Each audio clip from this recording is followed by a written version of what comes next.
анхудад ийм хасах тодтол хийж байгаа биш л дээ. Ер нь одоо зөндөөл ийм хасах тодтол хийдэг. Гэхдээ бидэнд одоо нэг мартдаг маш ноцтой зүйл байна.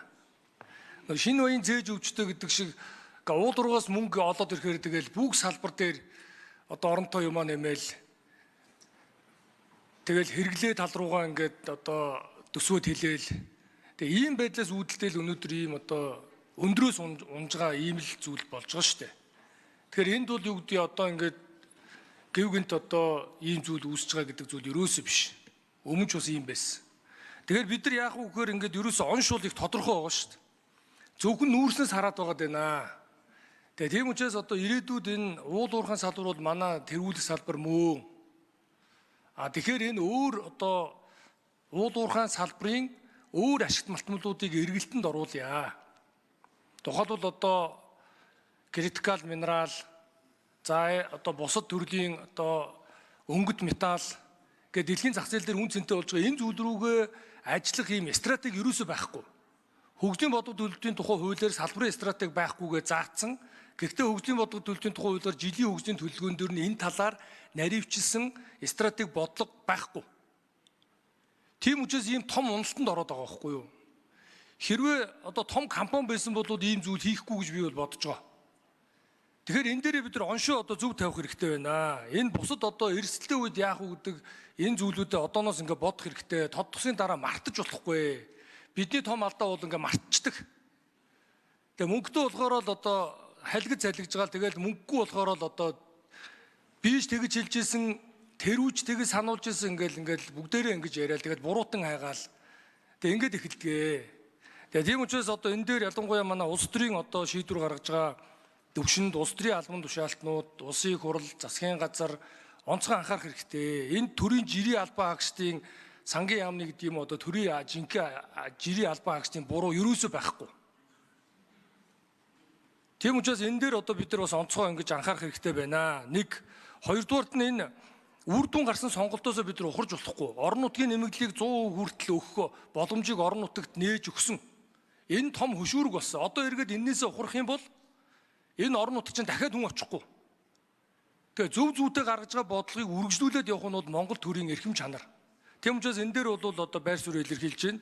Гурав дахь нь бол энэ гэрээ хийсэн ажлууд байгаа. 5 сарын 30-ны дотор гэрээ хийгээгүй ажлуудыг зуцлан мөнгөний татна гэдэг зөв. Тэгэхгүй бол хэзээ бүтээн байгуулалтаа хийе. 5 сарын 31. За, ерөнхий сайд нэмж хариулъя. Тэгээд Бадамсаран гишүүн тодруулж ирнэ. За, Мегамсрынгийн Бадамсаран гишүүн маш чухал бодлого хөндлөө. Биднээс өнгөрсөн жил төсөв ториг тавихдаа яг энэ асуудлыг хөндөж байсан. Мөчлөг сөрсөн бодлого явуулах шаардлагатай боллоо. Ийм учраас алдагдaltaгүй төсөв батлаа гэдэг шаардлага нь бол үндсэндээ алдагдaltaгүй төсөвдөж биш. Ийм нөхцөл байдал үүсвэл төсвийн орон зай үлдээгдэл чиглэгдэж ийм шаардлага тавьж ирсэн. Хэрвээ тэр үеийнхаар 2-3 их найдын алдагдaltaй төсөв байсан бол өнөөдөр 5-6 их найдын асуудал болоос үүж. Энэ нөгөө Голланд өвчин гэдэг шинж тэмдэг байна. Яг таны хэлдгээр нөгөө шинэ баян цээж өвчтэйгээл тэлээд байдаг. Зардлаа нэмээд байдаг. Тэгээ урсгал зардлын ялангуяа нэмчихээр эргээд буулгаж болдгоо ийм хавханд орчдөг санхүүгийн. Ийм учраас нөгөө солонгоруулын импортоос экспортод халамжаас хөдөлмөрт гэдэг нөгөө бодлогуудаа л энэ түүхийн өндөр үед бид хэрэгжүүлж явах хэрэгтэй юм билээ.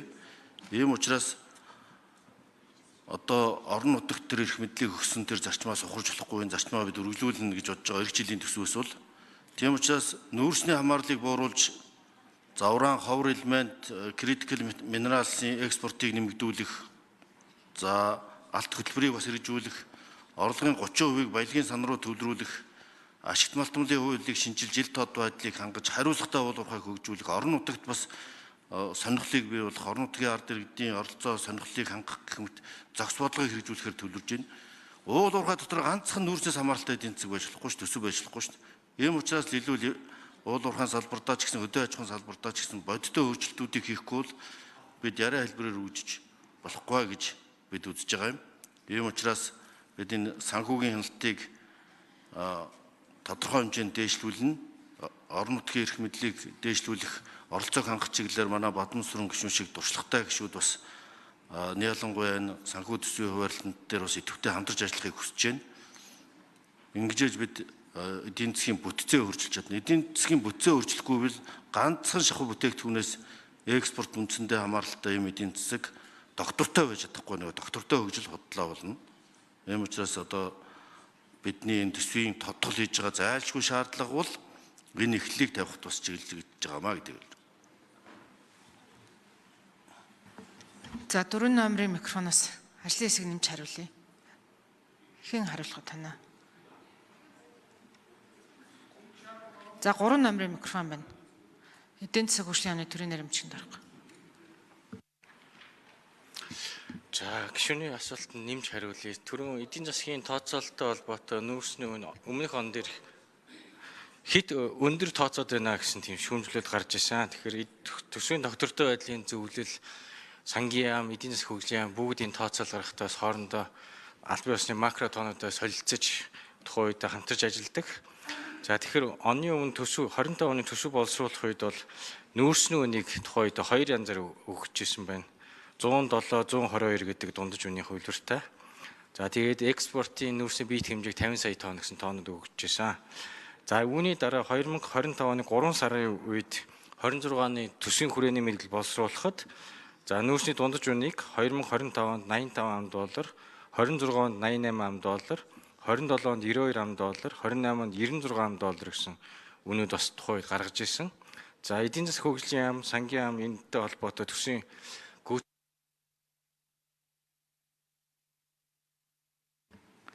За нэмэлт 1 минут өгье.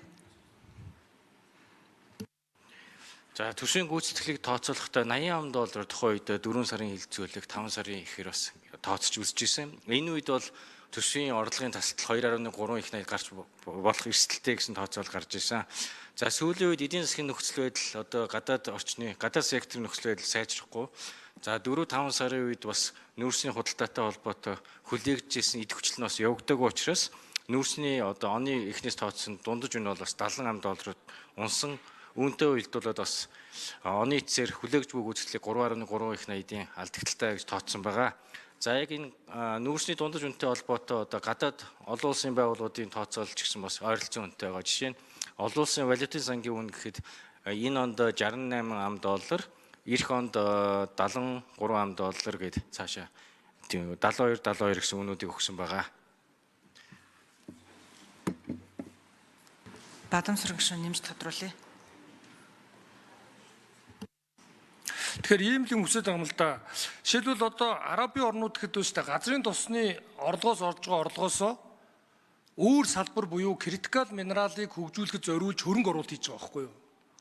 Манад энэ уул уурхай нүүрснээс олж байгаа орлогоос газрын тосны одоо дотоодын үндэсний үйлдвэрлэл, үндэсний олборлолтыг дэмжихэд зориулах ёстой. Хятад ямар бодлого хэрэгжүүлдэг вэхээр энэ олж байгаа уул уурхай болон одоо бусад орлогоосоо жижиг дунд үйлдвэрлэлийг дэмжих эргээд мөнгө олдог салбарт энэ хөрөнгө оруулалтыг ийм бодлогуудаа маш ихээр явуулж байгаа. Тэгэхээр бид нөгөө мөнгөтэй болоод ирэхээр энийг ингээд одоо талын нэг зүйлд цацдаг. А зүй нь бол тодорхой хувийн эргэж мөнгө олдог салбартаа зарцуулах ёстой. Тухайлбал одоо газрын тосны үйлдвэр түүхийн эдээ одоо яаж бэлтгэх юм? Энэ гадаадын одоо хөрөнгө оруулалттай компанид найдаад ингээд 3 жилийн дараа газрын тосны үйлдвэр ашиглалтанд ороход ингээд хуурай үйлдвэр болох ч байгаа шүү. Түүхийн эд байхгүй болж байгаа шүү. Тийм учраас энийг нэн даруй энэ бодлогыг хэрэгжүүлэх